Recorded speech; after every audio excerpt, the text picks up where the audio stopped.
If you think saying no to a man is a boundary, you are so wrong. Saying no to a man is just a request. What you do after you say it, that's the real boundary. If men keep ignoring your words, it's usually because you're still saying yes in their language. Today, I'm going to teach you the 2-part boundary setting framework that actually work. I have consumed over 5,000 hours of self-development content, and I still, for years, struggled with this. In fact, over the past few weeks alone, I've had to set boundaries with 6 men. That is a joke. It's literally been exhausting. It has forced me to finally figure out what works. Before we go any further, I just want you to be so clear that you are not leading the man on. You're not asking for this situation, and you're not responsible for someone that can't respect your boundaries. You're not imagining the pressure either. It is so real, hard, and painful. A man pushing after a no is his responsibility. Period. God literally says it beautifully and simply. In Matthew 5:37, it says, "Let your yes be a yes and your no be a no." It's not harsh or mean or rude to say no. Not have to explain yourself and justify every single move that you make. How does someone not respect your boundaries? Like, it seems like such a simple thing. But then a mentor told me that people actually mirror the standards that you enforce. So people didn't respect me because I didn't respect me. I was putting their feelings in front of mine, staying in every single uncomfortable situation just so they wouldn't feel uncomfortable. And that is literally a recipe for disaster, resentment, hate, pain, for suffering. It's not a nice situation to be in. It's not worth it. It's really not worth it. It never is. Because you're not responsible for anybody else's feelings but yours. You literally cannot control somebody else's feelings. They're gonna get hurt in one way or another. They are. This is the 2-step framework that is absolutely going to change the boundary setting game. So a boundary actually has 2 parts, and most of us women actually only use one, sometimes not even either of them. So we actually do need to master them both for it to be the ultimate boundary setting. With certain men, some of them can just use one part and it be enough, but most of them I've experienced need both, unfortunately. So step 1, that is the boundary statement. This is where you're saying, no, I don't want to do that. I'm not interested. I'm busy. Please stop. This is where you're telling them the reason why you don't want to, or you're literally just saying no very simply and plainly. But most of the time we come up with excuses. We just don't want to. And some of them will listen. This is where you'll know if someone respects you or not, because if they listen to this one after the first, maybe the second, because sometimes you like to give solutions to a problem. I know I do that anyway. So the men that respect you will absolutely listen to you the first time, if not the second time.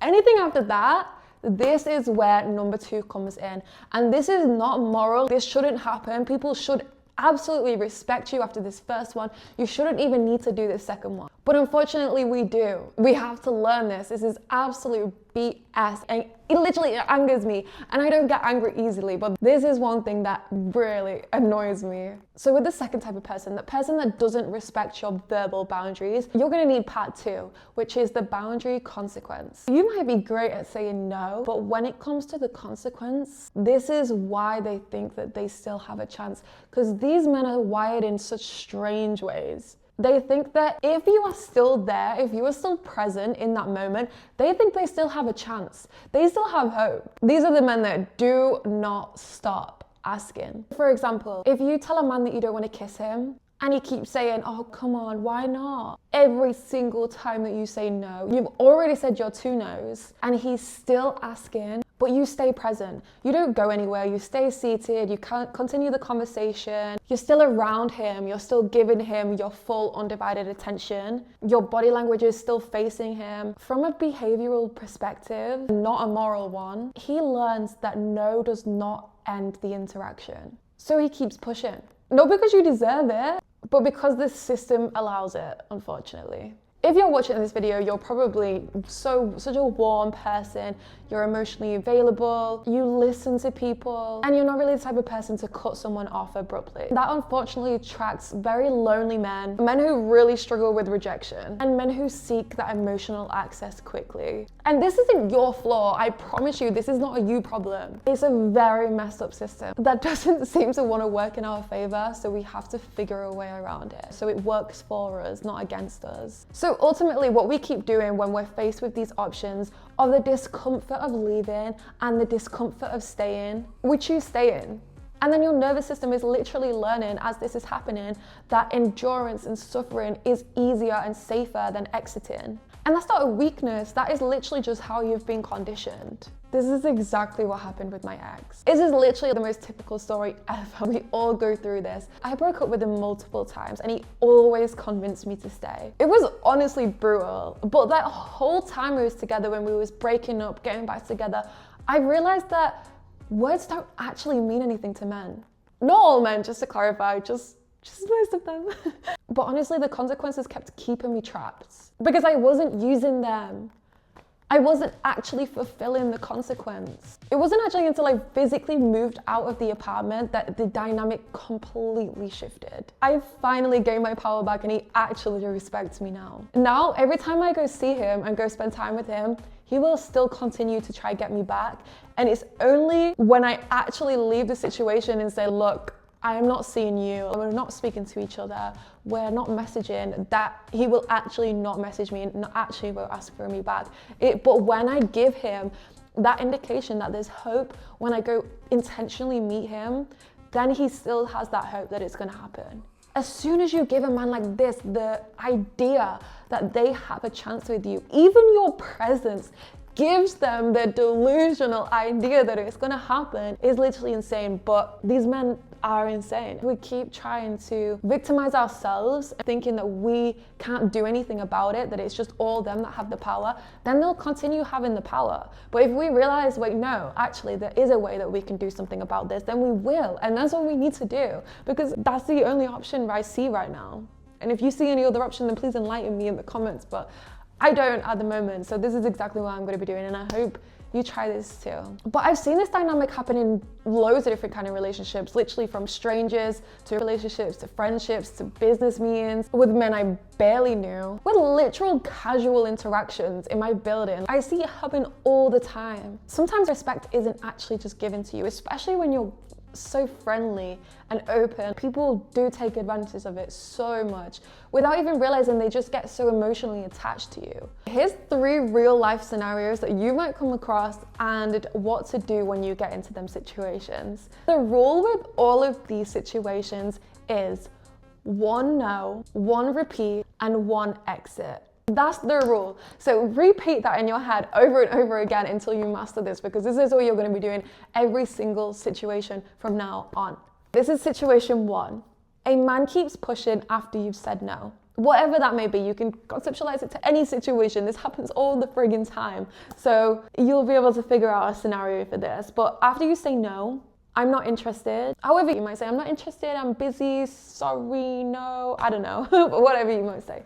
The second time, you're gonna say, I've already said no. And this is when you need to not be as nice, because you might say the first no quite nicely. You need to get a bit more authoritative with this one. Just this is why it's so much easier to say this script by script.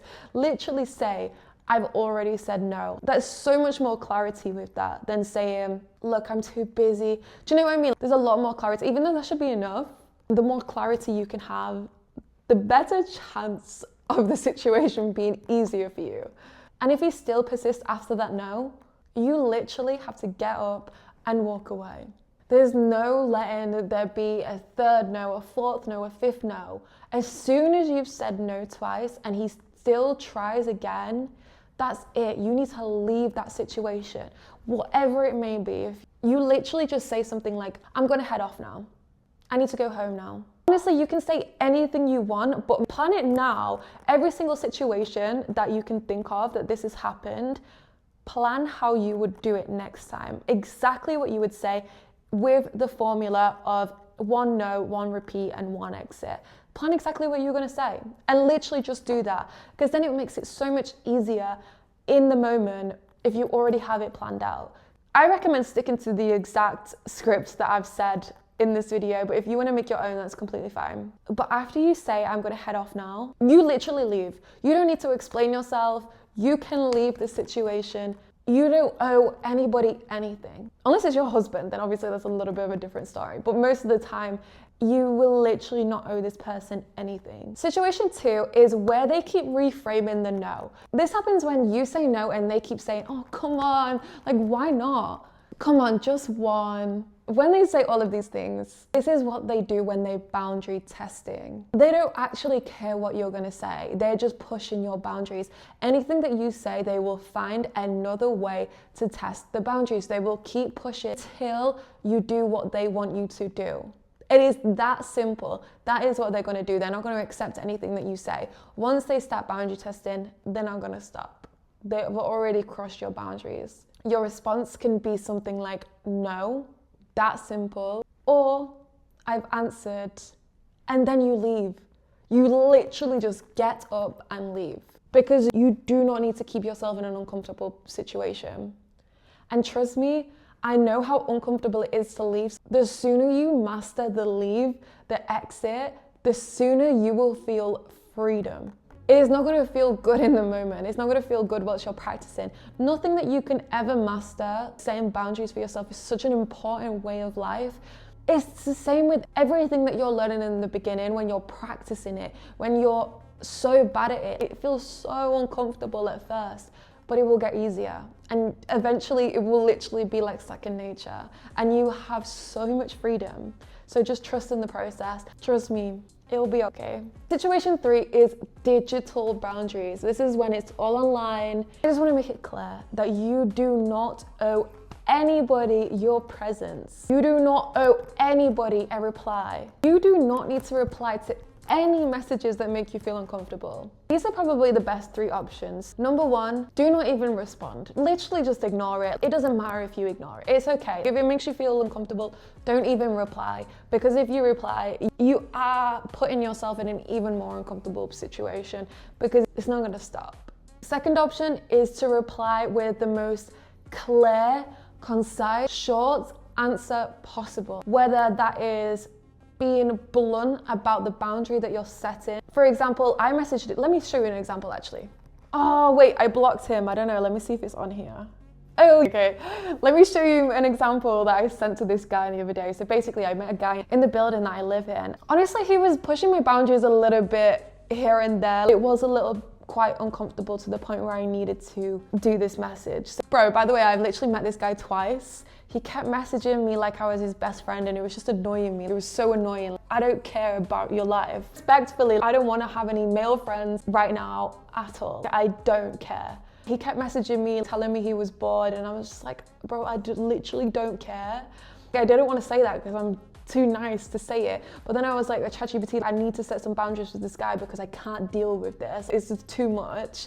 Constant messages. And I just felt like, I felt obliged to entertain him. And that's what I didn't like. I'm busy. I'm doing my thing. I don't have time for this person that I don't even know to be needing me. Why does he need me? He literally kept saying, like, I need you to entertain me. And that was just fucking weird. And I didn't want that responsibility. So I had to tell him. I said, ChatGPT, please give me a message that will be clear at setting boundaries with this guy. I kept saying to ChatGPT, I was like, please, can you make that a little bit nicer? This is too mean. And it kept saying to me, like, look, it's not mean. Please just send it. Because if you be nice, you will just keep the door open. And I was like, fuck, let me send this message. Let me tell you what it was. Hey name, I want to be clear. I'm not interested in dating or building a close friendship. I'm really focused on my goals and I keep my circle small and time very limited. I'm fine with a friendly neighbor energy and the odd occasional coffee, but I don't want regular messaging or expectations. Hope you understand. He replied, lol, I got this from our first sit down. Don't worry. Plus, I thought we agreed we were using each other. I never agreed that. He kept saying he was using me. Just to clarify, when I saw that, I was like, block. He did not respect my boundaries, so I blocked him. I was like, this. I deserve better than that. I deserve better than that. And that's an example of a digital boundary. Old me would have thought, I owe this guy. I owe this guy my presence. I owe this guy replies. I owe this guy entertainment. I literally would have genuinely believed that. And when I blocked him, I felt relief, then I felt guilt. And now sometimes I still do feel guilt every now and again because I'm still getting used to the boundary setting too. It's a long process. The third option is to block. And that's exactly what I did with this guy. Unfortunately, he's still in my building. So I will probably have to bump into him at some point, but I'm going to explain exactly what you're going to do if you bump into the person that you've blocked. This is exact formula that I have had to do today with a different guy that I set boundaries with in my building, and what I do with my ex when I see him, because we're still in the same uni. So, and I just want to be clear that blocking is not rude, literally a tool for emotional safety and self-respect. Blocking works because it's non-negotiable. They can't keep messaging you and say, oh, come on, just do that. You don't need to stop speaking to me. Like, no, that's it. It's done. Period. It's behavioral as well. So not only does it set the verbal standard boundary, it also sets the behavioral one. It says, I'm not putting up with you. I'm not putting up with your actions. And it's final. It's literal, the definition of period. That's it. It doesn't go further than that. After that, it's silence, bliss, peace. Unfortunately, with this kind of growth and this kind of implementation comes guilt. With most self-development growth comes guilt, but in particular, setting boundaries for people that are not very good at setting boundaries yet, it does come with a lot of guilt, unfortunately. But I just want to be clear that that guilt that you're going to feel, if you do feel, hopefully you don't, because you don't need to at all, but it's not an indication that you're doing something wrong. It just means that your nervous system is reacting to the withdrawal of people pleasing. Because social rupture literally used to mean danger. And that's biology, it's not morality. Like, this is the most unmoral situation, unfortunately. But that feeling that you get of guilt is not a punishment. It is literally just detoxing. You're detoxing the people pleasing. And that's a good sign. It means you're on the right route. I want you to keep saying this in your head. Either one of these, there's two of them. I just want you to keep repeating one of these in your head, because this is what's going to really help you keep focusing on putting yourself first in these kind of situations where you are getting boundaries crossed. The first one is, short-term discomfort prevents long-term suffering. Let me just repeat that again. Short-term discomfort prevents long-term suffering. Or the other thing that you could say is, I am not responsible for managing reactions to my boundaries. I'm going to say that again. I am not responsible for managing reactions to my boundaries. Please repeat them to yourself. Say them out loud right now. Say them out loud. Honestly, shout them from the rooftop, because it is facts. I just want to clarify, because these obviously can be uncomfortable when you see the person in person after setting these kind of boundaries. So let's clarify exactly what you're going to do if you see them in person. All you need to know is what not to do. And that is, don't overly smile. Don't overly be nice. If you are a kind person in your nature, then still be the person that you are. You don't need to tone down the person you are. All you need to do is just do not let them enjoy your presence. One way that you can do that is by focusing on whatever you're doing. Whatever you can focus on completely out of their focus, try as your hardest to not give them that attention. Pour it into something else. Maybe you're with your friends, then just completely keep your body language and your focus focused on your friends. If you're in the gym, then just completely focus on being present in your workout. Even if they try to talk to you, just focus on your workout. And this can be extrapolated to any situation. Just don't overly smile. Don't be overly nice. Don't give them any energy or presence. Completely change your body language. Don't let it face them.